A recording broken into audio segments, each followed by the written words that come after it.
Good afternoon, children and educators once again. And what a good afternoon indeed it is. And let me tell you why. How many of you, dear students and teachers, have at least once thought of becoming an astronaut or going to space? Some of us may have harbored the desire to do something for the country by becoming a minister. Or how many of you have wanted to win secretly the highest civilian award, the Padma Shri or the Padma Vibhushan? How many of you want to study at the prestigious IIT? Today, I've been given the task of introducing the person who needs no introduction, who has achieved in one lifetime what we can hope to achieve in 5. It's my life's honor to welcome Dr. Kasturirangan here today. Dr. Kasturirangan was with the ISRO for over a period of 35 years, including 10 years as its chairperson. He has been the member, Upper House of Indian Parliament, Rajya Sabha. He has served as a member of the erstwhile Planning Commission. And more recently, he was assigned by the present central government to serve as the chairperson of the committee entrusted with drafting the new education policy. He has occupied several important positions in some of the leading academic institutions of India, such as being the chairperson, Board of Governor, Indian Institute of Technology, Chennai, chairperson, Council of Indian Institute of Science, Bangalore. He is the only Indian to be conferred the honorary membership of the International Academy of Astronautics, besides being its vice president. He has been the recipient of many civilian awards, state, national, and international. Some of the prominent ones being the Padma Shri, the Padma Bhushan, and the Padma Vibhushan, conferred to him by the President of India, and the award of the Officer of the Legion d'Honneur by the President of the French Republic.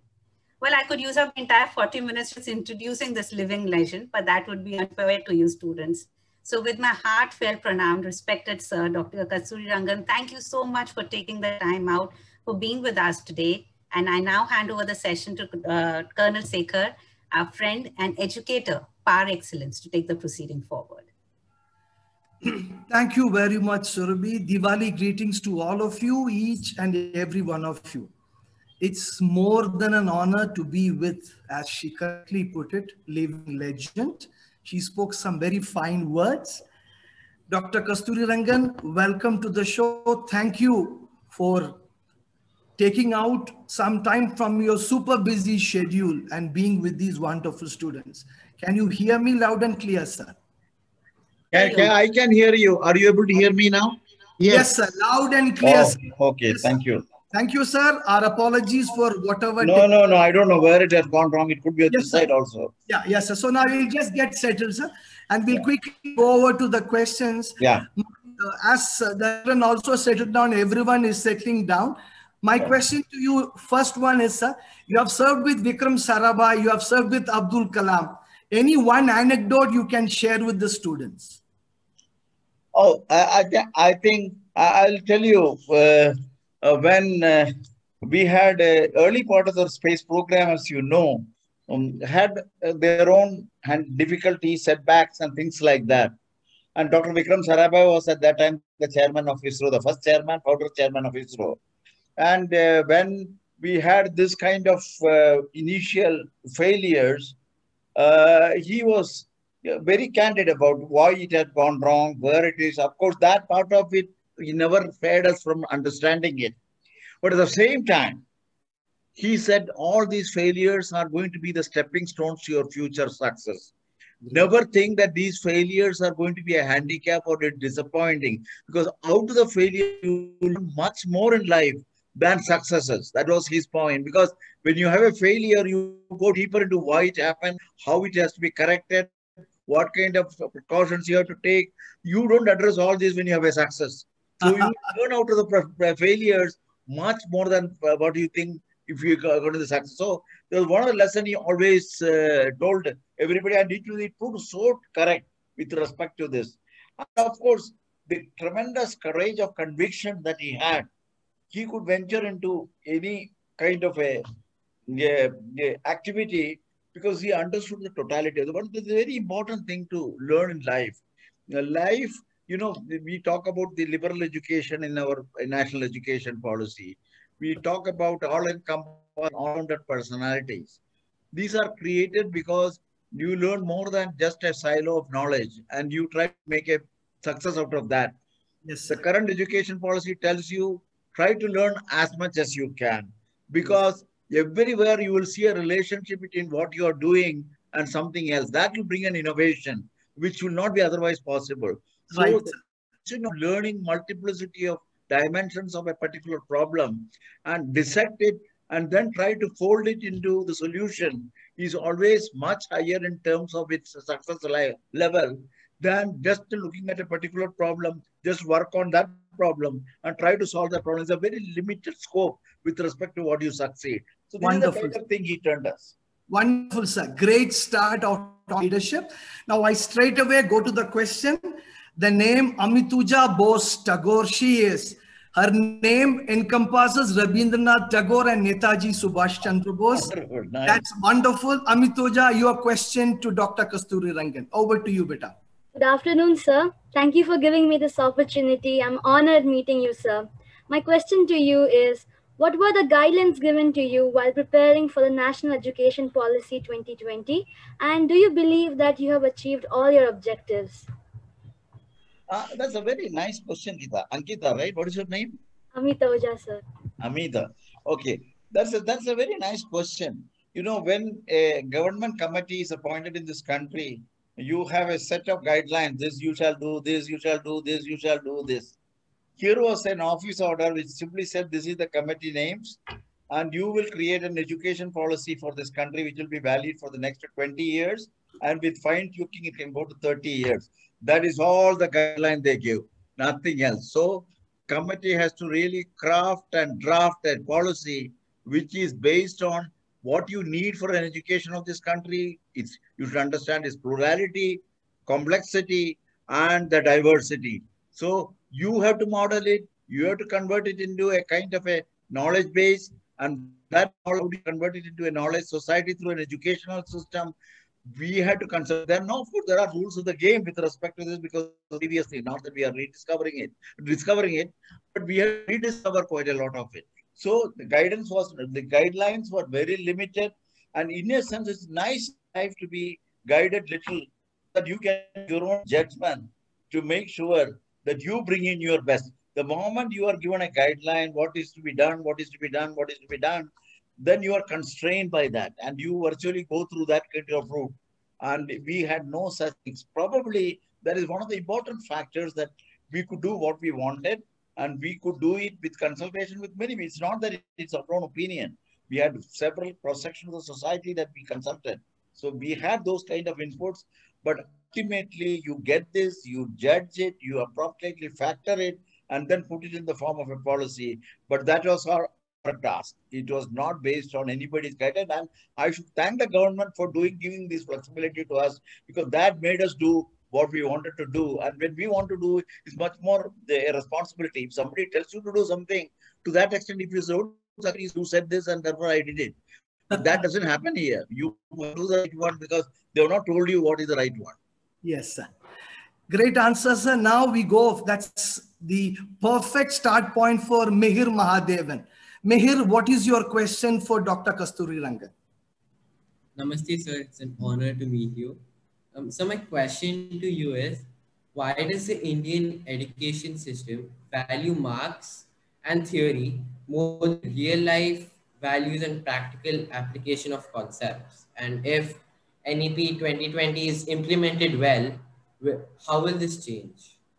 Well, you know, the present value system where they value marks is one of the things which is an offshoot of the way the education is structured. You know, if you really look at it, we try to have, there is no faculty autonomy, one thing.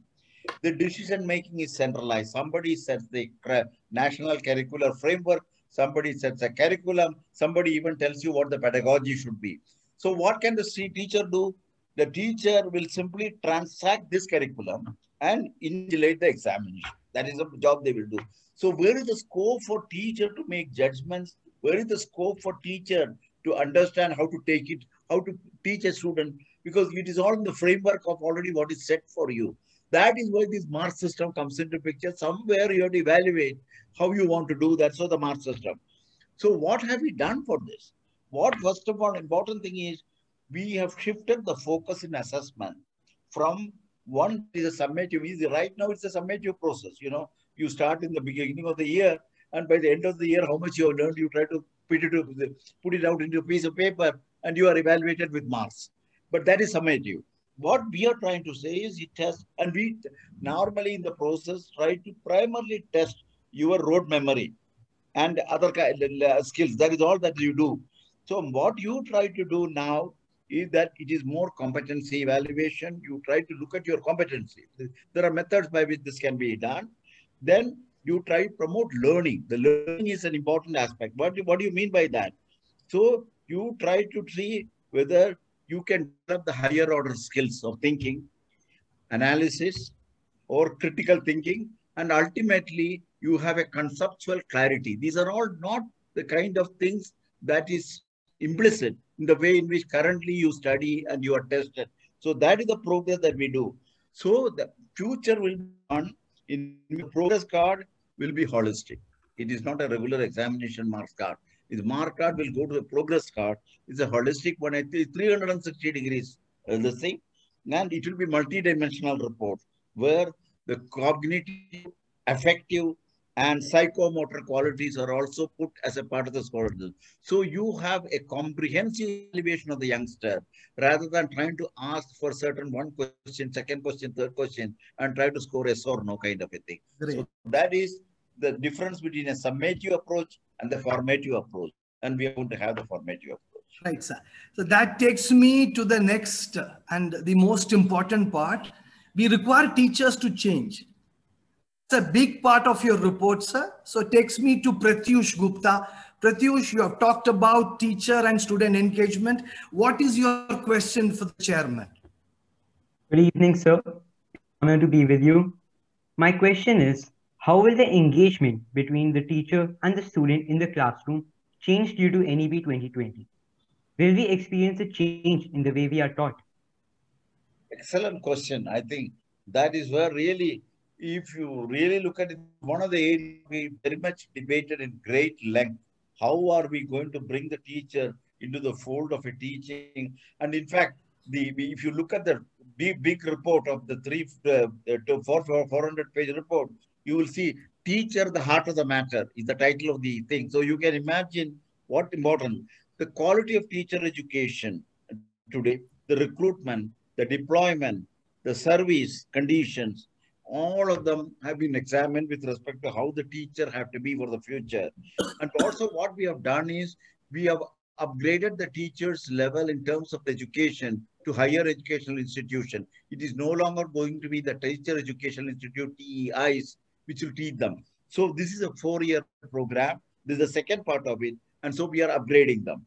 What is most important with respect to the whole thing is the teachers training will really address the questions which I said in the previous answer with respect to the ability of the youngster to understand the fundamentals and to have the clarity necessary in respect of anything that he reads. So that the teacher accordingly has to be organized in terms of his thinking, his knowledge, and his ability to communicate according to that.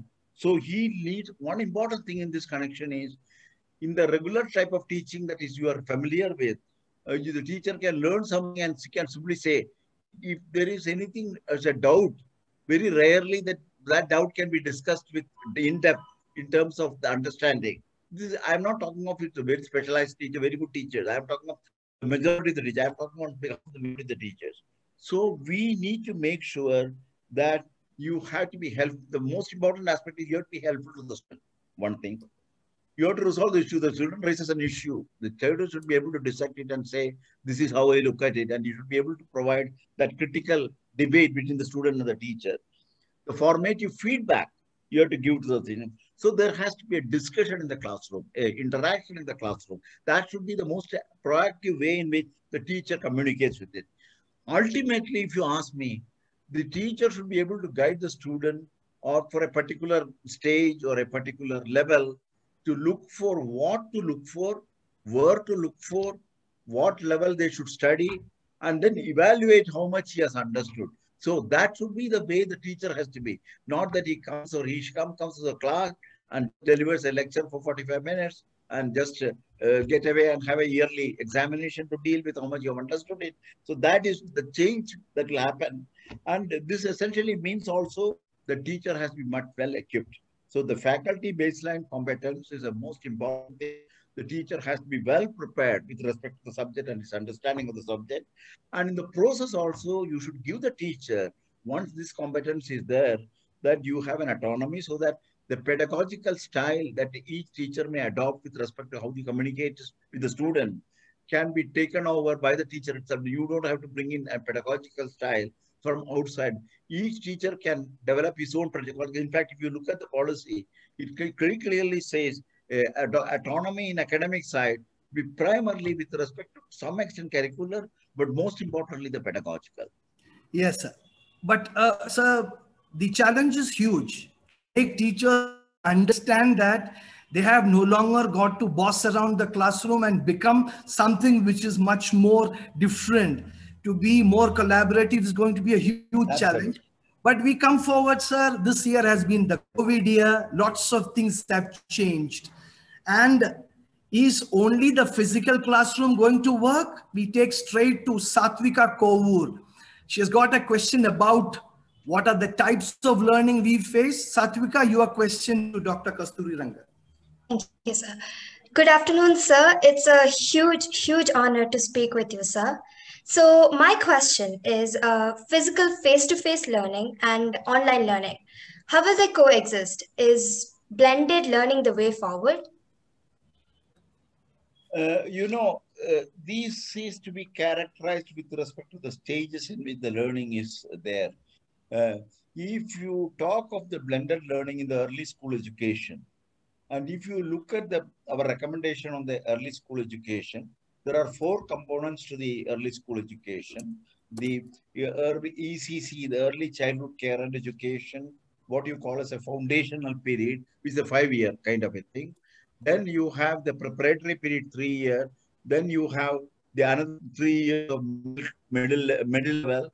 And lastly, the 4 years in terms of the secondary. Now, if you look at this careful structuring of this, the first 5 years, the child's brain is growing. And therefore, it is evolving. And your teaching should be such that the child is able to pick up the ideas, assimilate it, and understand it. And it's a very critical period in the case of whether you take language or whether it is numeracy, whether you deal with mathematics and so on. So those 5 years have been very carefully crafted with respect to the fact that there will be no structured learning. This will be unstructured simply because the brain is growing.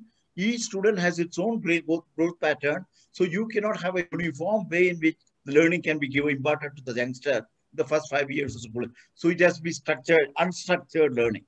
Then slowly structure creeps in. So it gives from conceptual to perceptive to prescriptive and ultimately abstract. This is the 4 levels in which the child's ability to learn improves. And so your ability to interact with the youngster will depend on how you do. And if you want to do the first 5 years in online learning, what will the child learn? There is nothing like a common agenda for the first 5 years. So unstructured learning cannot be done.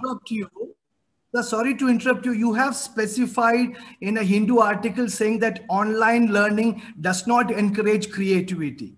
Exactly. That's what I'm coming to. This is the same explanation I am giving in a little more detail. The 5 years, you are excellent. You are absolutely right.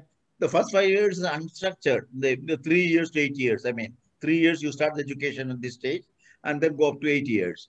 And the next 3 years you start learning a little bit, but the real subject-wise learning you learn in the next 3 years, and then you are able to take judgments in the last 4 years. So this is the where the really the unstructured the what I may call as the online learning and especially blended learning has its own this thing because the man is a social animal. Early part of it is much critical. You have to have a face-to-face to get the maximal interaction possible. And this is particularly so in the schooling education. At the higher level of education, this is not really, we are going to discuss it here, but I can say your ability to take from the online education is much better. So you may be able to do it much better. So I still feel that the early phase of education and part of the school education has to necessarily go by considerable the physical interactive processes between the teacher and the student. Excellent, sir. That takes us to the next question. Pavan Shrikar is worried about the future. What are the challenges? So Pavan, what is your question for Dr. Rangan? Good evening, sir. It's my honor to meet you, and I would like to thank everyone for giving me this opportunity. So, sir, my question to you is, the future challenges are unknown. How will the National Educational Policy 2020 equip us to face the challenges of the future in the second half of the 21st century? Thank you.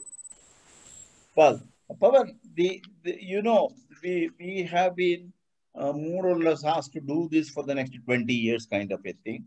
And there are many things that can happen in the next 20 years.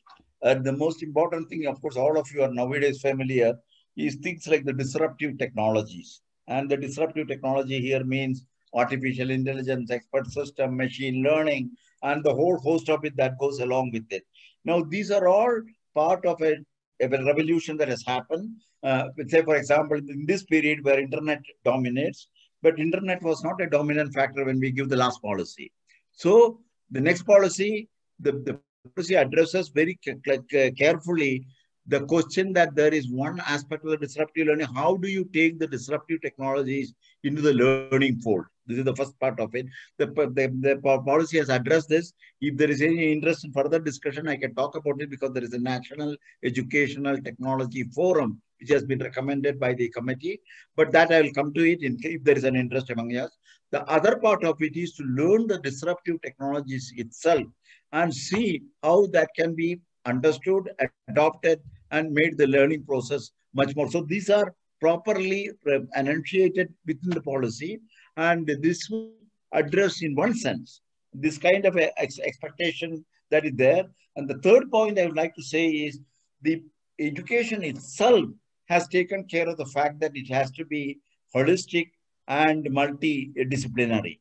The idea of holistic and multidisciplinary approach to education comes from the fact that you need a base level knowledge even at the undergraduate level or the secondary school level, where you need to learn a lot of subjects so that you should navigate yourself to areas of your interest. It could be related to science, it could be related to mathematics, it could be engineering, it could be vocational, it could be humanities, it could be social sciences.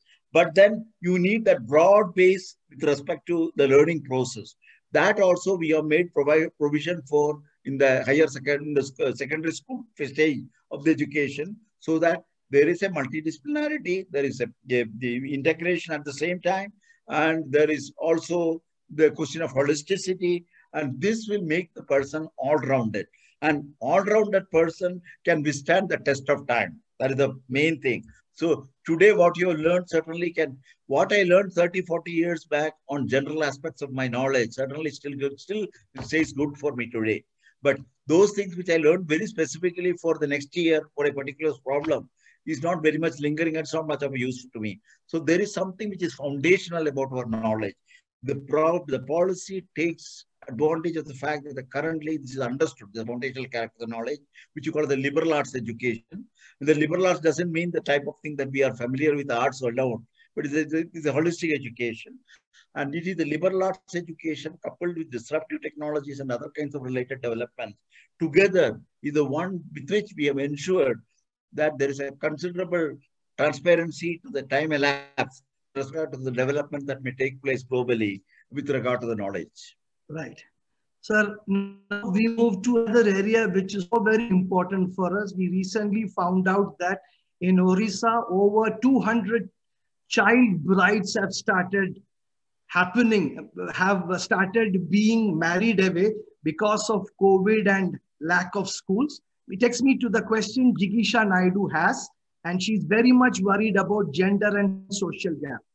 Jigisha, a question for Dr. Kasturirangan.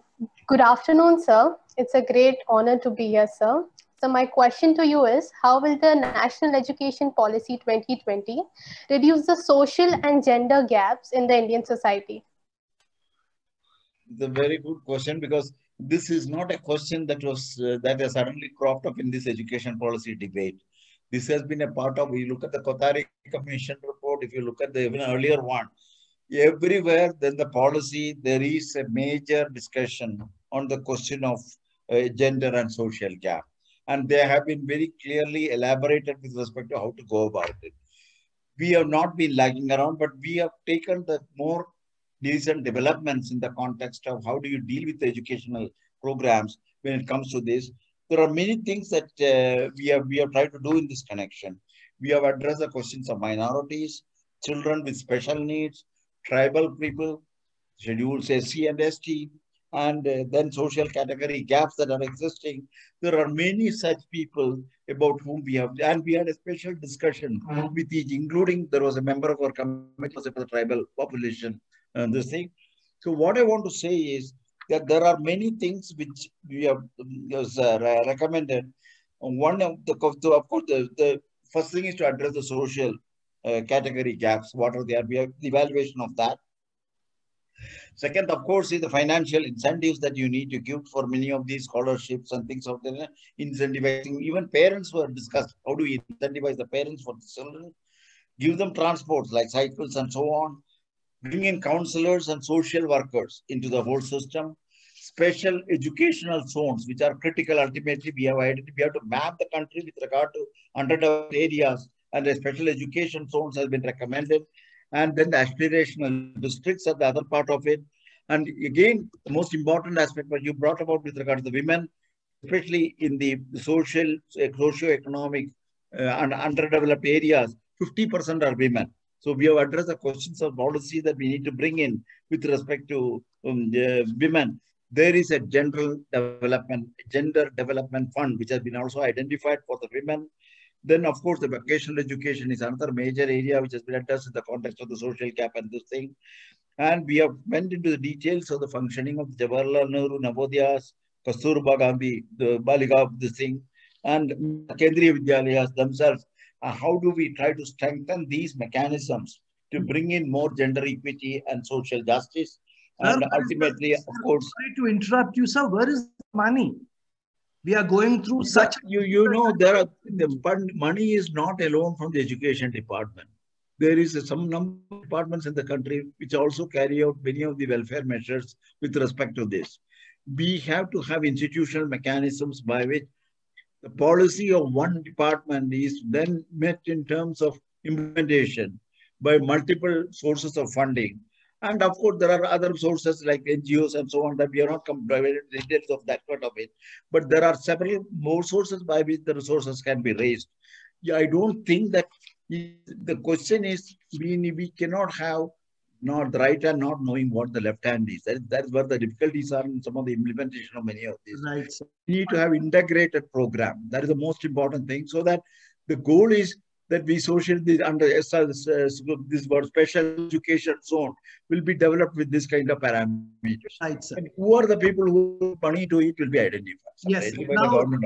Yeah, that comes straight to the question which everyone would have, having read the draft NEP much more. This is about privatization and foreign universities. Rudrani Balwarkar has got this question about privatization. Rudrani, what is the question you have about privatization? Please ask. Good afternoon, sir. It's an honor interacting with you. Sir, my question to you is that isn't NEP encouraging privatization? If yes, how can that be avoided? How will the government school be able to cope up with it when there are so many schools being closed due to the changed preferences of parents? And how is NEP balancing privatization and government school? First of all, let me say that if you really look at the education, whereas 70% of the education is by the private hands and the higher education, is about 40 or 45% is what is in the private hands, in the school education, number one. Number two, the committee, the national education policy doesn't discourage private investments into education. That's a broad, it's a public good, and there are certain conditions, norms, and guidelines, and it doesn't discourage the private investments into this at all. But what is important is the structures which regulate the thing, accredit the thing, and look at the kind of policies that they need to adopt and the financial probity of this organization. We have brought in certain type of the guidelines. And this has to be scrupulously, even though it's called guideline, ultimately when you convert it into the regular regulatory framework and the accreditation framework and so on, this have to be scrupulously followed. So the most important is the question of how and accordingly, we have not made a distinction between private. And so don't be under the impression that we will continue to close down the government school. On the government school, we have said that part of the problem is there are two problems. One is the problem with regard to how do we try to improve the infrastructure and other kinds of inputs that goes into running a school system through the public funding. That will have to be addressed, and we have made very strong recommendation with regard to how do you improve the existing schools in the public system so that if at all there are competition parameters between private and public, that competitive aspect of the parameters are addressed in the public so that the choice has to be made ultimately by the parent with respect to where exactly the school is, not so much because this school is better than that because this is private and that's public. That situation has to be got out, and that is one of the things envisaged by the policy. The second part of the point is, I think there are still several misconceptions about the way in which by going to private, you learn better or you learn certain things. For example, we discussed quite a bit about the early childhood care and education. And there was a suggestion that mostly, if you really look at it, the early childhood education, the preschool period, what you try to do, the private school does it in many cases. I'm not telling this in the broader, every one of this, many cases, is that these students learn really the advanced classes of the first standard. You go to the kindergarten and then you claim that, no, he already knows the first standard classes data because he has learned it earlier. That is wrong, because I said just before this that the earlier school education has to be structured based on the brain development. It violates the basic principle of the human development, this kind of things. We have addressed these kind of things also. So we think that we will put by this policy implemented, we will put the public sector, public funded institutions on the same footing as the private. So far the controls are concerned, they will be similar between private and public. And thirdly, the regulatory and many other aspects of it will be similar and it will be applicable to both of them equally. And lastly, and most importantly, that we have recommended areas like school complexes. There is a private school there and it is wanting a playground, which is available with the public sector, public school system. I think they can be shared. The policy facilitates sharing of these kind of major facilities between the private and public. So bringing more synergy and more understanding between the two. Say they are not in competition, but they collaborate in terms of improving the education. Yes, these are the kind of things that we are envisaged. Private schools and public schools collaborating. Yeah, that's a huge ambitious thing. It's an ambitious thing, sir, for the simple reason that irrespective of anything you say, state and central governments do not look at private schools with a benign eye. Would you agree to that, sir? I agree, but you may also like to know that many of the governments we have now discussed and who are willing to adopt this policy in toto have not raised objection on the question of their playground being shared between a private school and this. There are many areas in which this. I am not telling that the teachers here can go and study at something, but if the teachers are available and if the time is available, they will not be stopped from going. That is the whole idea. Fair, so there are. There is I see your point. Because you are bringing in the present culture and the attitude and the mindset of the system. Yes, there are many recommendations here which does need a change in the culture and mindset. Let it be also be understood. Because it's not going to be that country can make major transformation without changes in culture and mindset too. And this education is a point we can start with for this kind of a thing. Excellently put, sir. Now that goes to the next question about foreign institutions and universities. Yeah. Ria has got a question extending on the same point. On one side, we want money from the private sector. On the other hand, there are synergies which are required. Ria, your question to the chairman. Good evening, sir. It's an honor meeting you. My name is Ria and I'm from Harvard International School. My question to you is, Is NEP paving way towards encouraging and promoting foreign institutions and universities in India? While it will bring in new perspectives, will it not increase inequalities in terms of cost of education? Why has the policy not formally recommended free education till high school, like it is followed in most of the developed countries? First of all, I will ask the second question I will answer because it concerns school.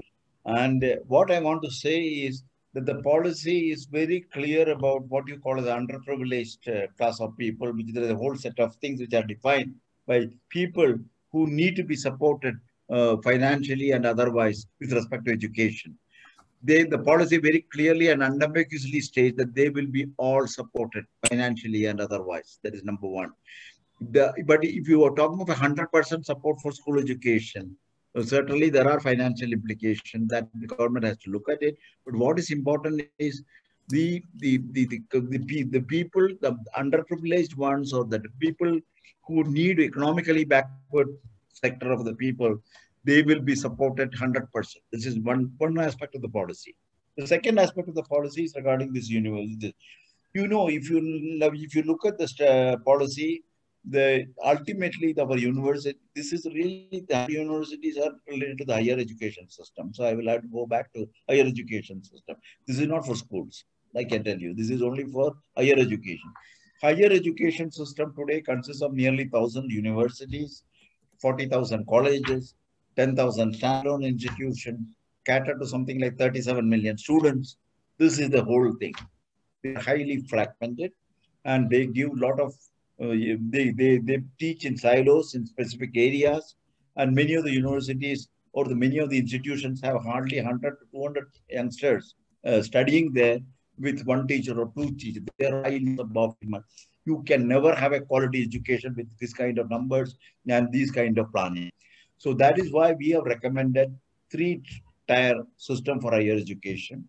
The 1-tier system will be the universities, 100 to 200 those universities, which is called as a research university, where the research and teaching will be at the same level. The next one is what you call as a teaching university, but with research being given importance. There is a second level.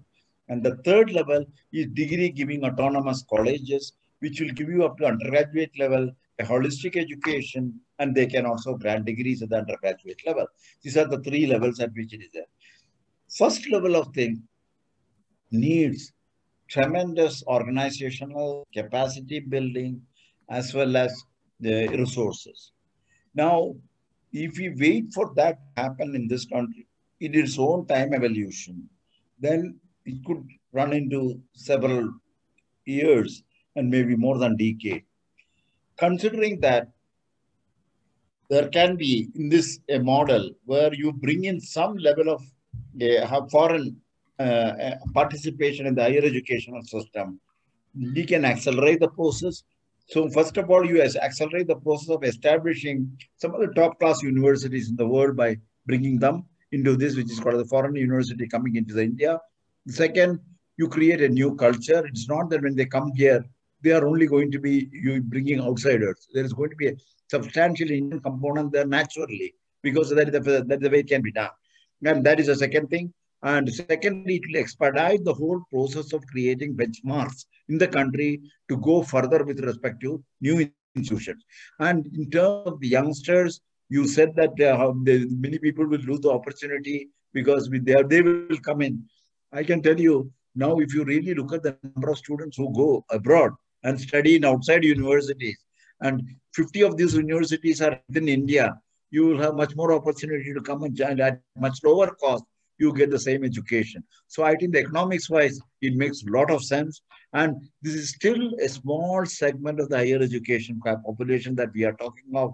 It is not going to put up the equilibrium with respect to the economics of the whole thing, with respect to education at different levels. Right. That takes you to a very personal question, sir, about your journey and how you have developed yourself and how it impacted the document.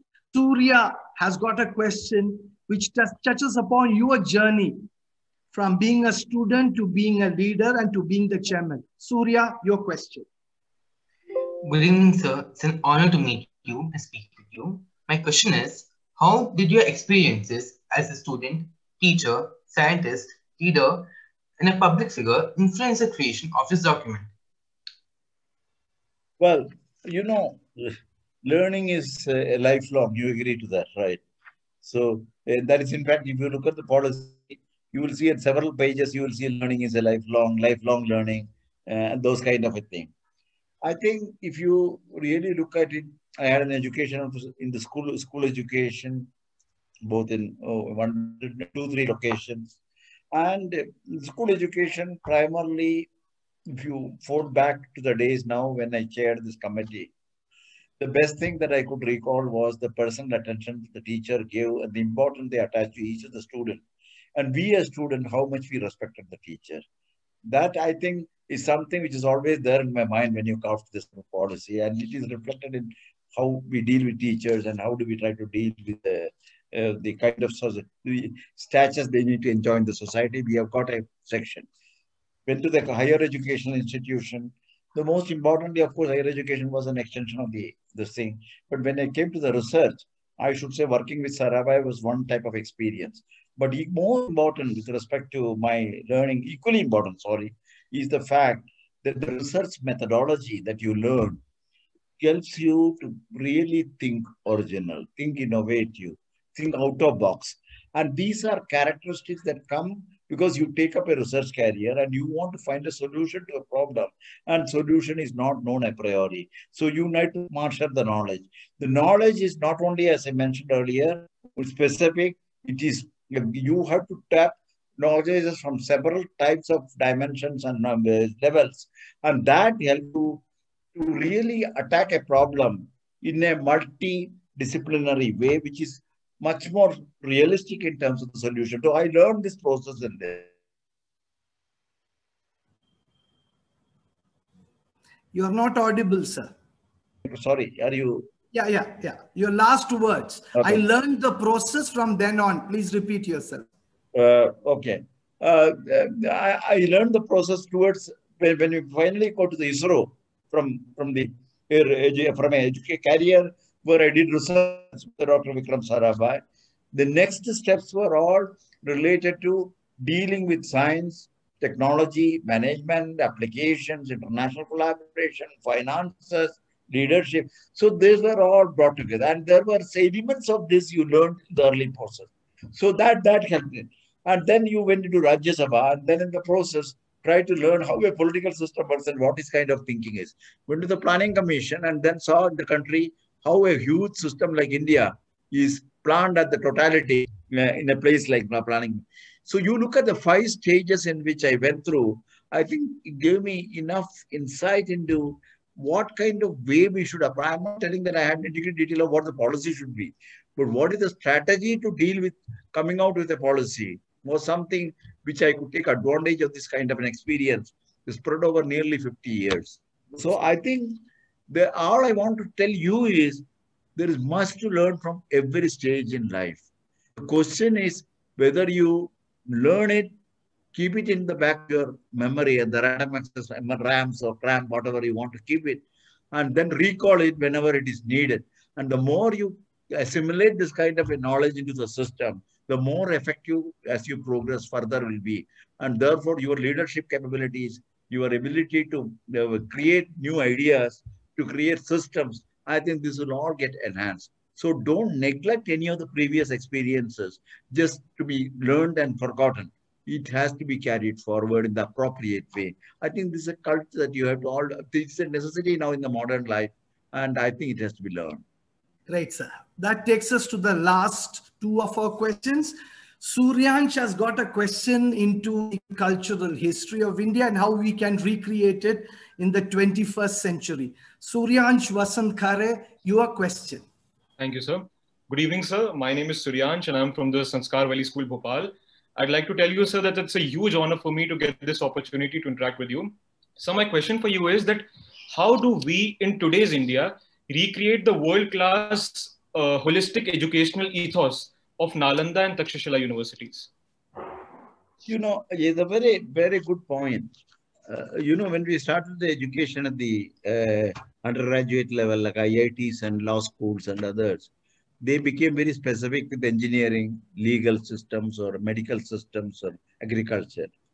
Now, when we go back, when you look at this particular thing, it very clearly brings out the fact that you have a holistic approach to the education at the undergraduate level, where you learn multiple subjects and make it interdisciplinary, multidisciplinary, and holistic. Now, if you look at this concept of multidisciplinarity and holistic nature of education, it dates back to 1400 years back in India, in what you call the Kadambari, written by Banabhatta, carries actually what should be the nature of an educated person. And it says that if he has learned all the 64 kalas, and that is called as kalas, they are arts, then you become an educated person. So this is Kadambari's thing.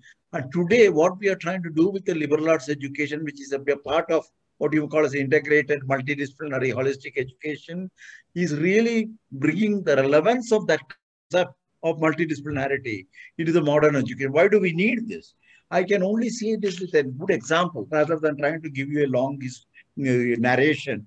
This example is the importance of having a knowledge in a multidisciplinary way, which Steve Jobs was asked, how does he create products which are very appealing to the very users and stakeholders? He says it's very simple. And he said, I will take the example of Macintosh, the famous, you know this, what is Macintosh? And it is a highly successful product of Apple. And he said that Macintosh was certainly created by a group of youngsters. And these youngsters had interest in life in music, art, architecture, sculpture, and many other aspects. And they were also some of the best computer engineers in the world.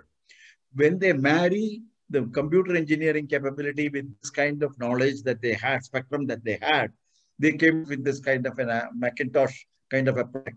What he said is, purely as communication, merely as a computer engineer, they could not have produced this. It shows the power of a multidisciplinary knowledge in trying to develop products and services in the modern era. And this goes back, therefore, to 1400 BC, 1400 AD to Kadambari, and that is Banabhatta's work. And so you can see just the culture of India, how it has got initially not found relevant in the early part of the education. Now it has become much more relevant. In fact, the people who the job hirers, they actually ask how much knowledge you have got outside your main subject. That is the first question they ask. And today, so youngsters are all having skirmishes to find out what else they have to learn. And I think this is the culture of India, to learn, to be broad-based, to be all-rounded, and learn as much as you can. And never think the knowledge can be put to you. Because as Einstein said, whether it is religion, whether it is arts, whether it is science, they are all the branches of a same tree. And that tree is the knowledge. And that knowledge is the one that you have to master in life, not so much one branch as a tree. Yes. Thank you, sir. That takes us to the last of the student questions from Veer Bansali. He's got a big question, and he talks about overall, where do we go from here with all the changes which are expected? Veer Bansali, your question to Dr. Kasturirangan.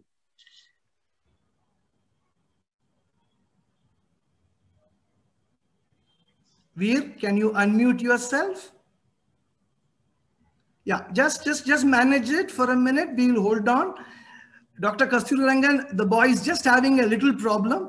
Meantime, why don't you tell me what the question is? Yeah, and then I will talk to him. Yeah, I just want him to ask because he has been waiting. Wonderful. I'll wait Please, for a minute. No problem. I made you wait so long, and so no problem. Lata, you can. Yeah, I've unmuted. Yes, Veer. Firstly, good evening, sir. It's an honor to be able to interact with you today. So the transition from a mostly academic to a holistic model of education will be extremely taxing in all facets.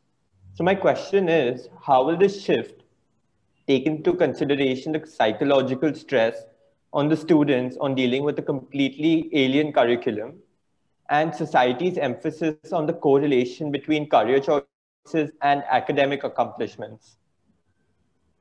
I think the question is certainly very pertinent if the track we have to adopt in implementing NEP is a concern for you with respect to coexisting of the existing system, the new system, and the future system. So we need to minimize these interfaces by bringing in the new education policy as early as possible in the mainstream. So the exercise is to make sure that in the mainstream, there are many elements of the policy which can seamlessly merge into it. For example, certain aspects of learning humanities by arts, by engineering student or a science student learning philosophy is not at all order. There is nothing like a perturbation in the overall attitude or psychology of the youngster. Now, so there will be a build-up of this kind of a thing, familiarity, and the cushioning effect will come out of a phased way in which this will move forward. And this phased way will be such that it will build up on the previous step that was taken. The previous step itself was defined in such a way that there is a minimal perturbation with respect to the youngster's mind. So this is an exercise that has to be carried out. It's a good point that you made, but that exercise can be done. And there are already many low-hanging fruits which can be done without much of a harm to the existing system. And so, in our discussion, you go to IIT Delhi, they say they're already implementing many things related to holistic education. You go to IIT Kharagpur, they're already doing it. So there are many institutions, I'm sure many central universities are taking, many ISRs are doing it. So there are already institutes doing already an undergraduate program of this kind. So this transition, I want to tell you, whereas you put the psychological, I want to tell you that youngsters are not finding enough seats to get into these new courses. They are more interested in getting into these courses. And they are, on one side, there is not enough capacity in the country to take and fulfill their objectives. So if they are no longer psychologists, they are more inquisitive to learn. If you go to a school student and ask, you know, the student, many of the students are asking, can I get into the new system immediately? And if I say that it's some of them, there may be some mismatch between your present schooling system and the new one. They say, I'm willing to go back 2 years back into it, but I would like to study the new system. So that's the way in which many of the youngsters are thinking. So you have this kind of an example, and this is not small example. This is across the country, many youngsters and at different ages and different levels of learning. And so I don't think, but we have to do this. I do agree, and I see your point. I don't say that it can be trivialized. It is certainly a very important thing, but we need to plan it. After all, any change system should address this kind of a thing, especially when it can perturb the society in its totality. And education is one such area. Right, sir. Great, sir. The questions of the students are over. One personal question to you, sir. In 2047, when you will be 107, what kind of Indian education system are you foreseeing, sir? I think it will be a basic education which will be provided in the kind of things that we are recommending, for example, up to undergraduate, and a personalized system beyond that with respect to whether you want to be a researcher, you want to be a leader, you want to be an investor, you want to be a... So this is the kind of a thing. So there will be, I think, the undergraduate program, transition to postgraduate, and a whole host of possibility between undergraduate and postgraduate opens up is one aspect which certainly will be a very significant change that one can see. The second part of it is the school education will supply substantial component of many of the requirements of the country at the lower level. But these lower levels are not the type of lower level that we are talking of now. But for example, the vocational education will have, we are virtually the background for artificial intelligence across the world, like we did it for the kind of things we did for the earlier 22 by, what is it, 24 by the thing, that kind of a thing. So this is one aspect of it. The most important thing I want to say is if you're talking of a 50, 10,000, 2,000 years of independence. Yeah, when you come to that kind of a thing, I think India will, I'm an optimist, India will be a 10 trillion economy, definitely. And when you talk of a 10 trillion economy, people can ask, what is this 10 trillion mean to the country? One of the things is, you can push yourself to a 10 trillion economy in many ways. But ultimately, a 10 trillion economy has to be sustained and grown. only education is the one that will really help you to grow an economy of this size for a country of this magnitude. And I think that education we envisage will be fulfilled by the kind of policy that we have enunciated. Wonderful, sir. The last 2 minutes, Lata, can you give a shout out to all the schools and students who participated? You can name them and the schools quickly.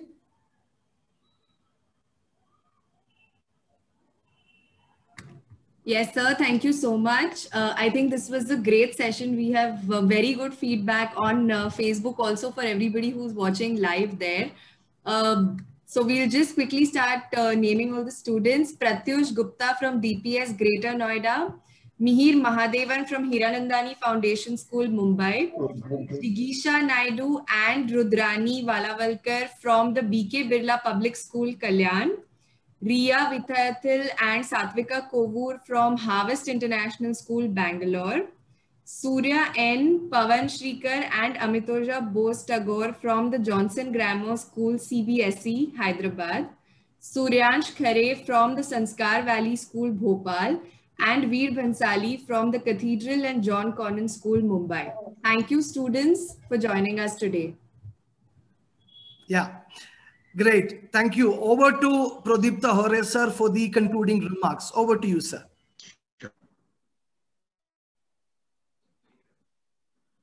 It has been indeed a remarkable and enriching session. We deeply appreciate the sagacity and wisdom of Dr. Kasturirangan in finding time from his busy schedule and answering the questions of the future citizens of India with patience and humility. On behalf of our chairperson and the entire Aditya Birla Education Academy team, I extend our greatest sense of gratitude to Dr. Kasturirangan. Thank you so much, Mr. Ramesh, for all your help. A special thanks to all the students from different schools who has been asking such interesting questions. We can't thank enough to Colonel Shekhar for all his guidance and moderating this session so well. Thank you, audience, for joining us and being a part of this Educators Meet. Thank you so much and have a wonderful evening.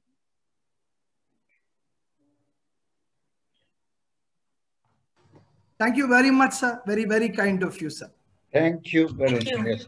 Thank you. Thank you, Doctor. Thank you, Doctor. Thank you. Thank you. Thank you. Good evening.